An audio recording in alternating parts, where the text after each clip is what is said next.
Pemirsa, selama hampir 1 jam Wali Kota Surakarta Gibran Rakabuming Raka bertemu dengan Sekjen PDIP Hasto Kristianto. Pada pertemuan hari ini Gibran menyampaikan permintaan maafnya dan menjelaskan kronologi pertemuannya dengan Ketua Umum Partai Gerindra Prabowo Subianto. Untuk informasi selengkapnya akan disampaikan rekan Andromeda Arizal langsung dari kantor DPP PDIP Jakarta.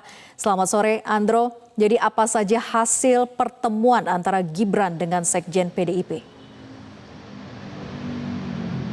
Ya Vera dan juga pemirsa, pertemuan yang hampir berlangsung selama 1 jam, yaitu dimulai dari pukul 10.30 waktu Indonesia bagian Barat dan selesai pada pukul 11.30 waktu Indonesia bagian Barat antara Sekjen Partai Demokrasi Indonesia Perjuangan Hasto Kristianto bersama dengan Wali Kota Solo, itu Gibran Rakabuming, ini sudah selesai. Tadi kami melihat ada beberapa poin-poin penting, terutama berkaitan dengan pertemuan antara kedua belah pihak ini. Yang pertama adalah berkaitan dengan klarifikasi dan juga kronologi Gibran Rakabuming, yaitu yang di Solo pada Jumat malam lalu, di mana dirinya menyampaikan kalau pertemuan antara dengan Prabowo Subianto ini hanya sebatas makan malam saja.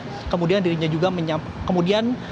juga menyampaikan permohonan maaf ya kepada DPP ataupun Sekjen dari Partai Demokrasi Indonesia Perjuangan ini.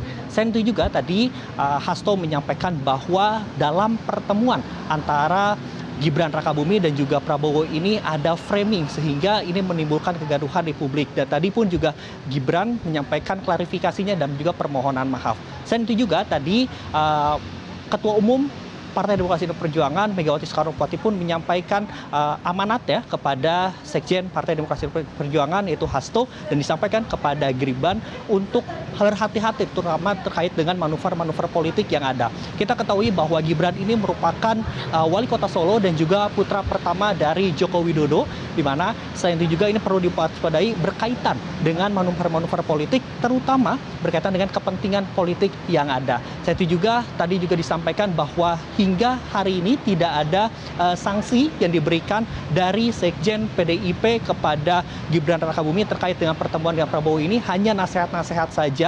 Dan juga tadi disampaikan ada 2 buku yang disampaikan kepada Gibran Rakabuming berkaitan dengan politik Soekarno dan juga terkait dengan buku dari Megawati Soekarnoputri. Vera.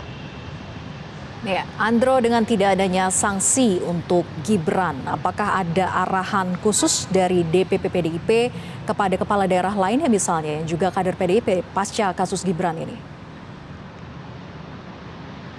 Ya, kalau kita melihat dari kasus ataupun hal yang terjadi terhadap Wali Kota Solo Gibran Rakabuming ini, tentu ini menjadi perhatian khusus bagi kepala-kepala daerah lainnya, terutama bagi para petugas Partai Demokrasi Indonesia Perjuangan, karena ini perlu diwaspadai karena alasan utama Gibran Rakabuming ini tidak dikenakan sanksi. Hasto tadi menyampaikan alasan utamanya karena Gibran ini merupakan kader muda dan juga kader baru. Berbeda halnya ketika dengan kader-kader ataupun juga yang sudah lama. Mungkin saja kalau kita bisa melihat bagaimana ke belakang, Ganjar Pranowo pun juga sempat mendapatkan surat teguran ketika dirinya memberikan tanggapan terkait dengan pencalonan cawapres sebelum pada 21 Oktober 2023 yang lalu. Dan ini adalah berbeda halnya ketika merupakan kader muda dan juga kader tua. Ini adalah yang perlu diperhatikan bagi kepala-kepala daerah lain ketika berbeda tugas dari apa yang disampaikan oleh Ketua Umum Partai Demokrasi Indonesia Perjuangan Ibu Megawati Soekarnoputri. Demikian yang dapat kami sampaikan. Kembali ke Anda di studio. Baik, terima kasih Andromeda Arizal atas laporan Anda. Selamat bertugas kembali.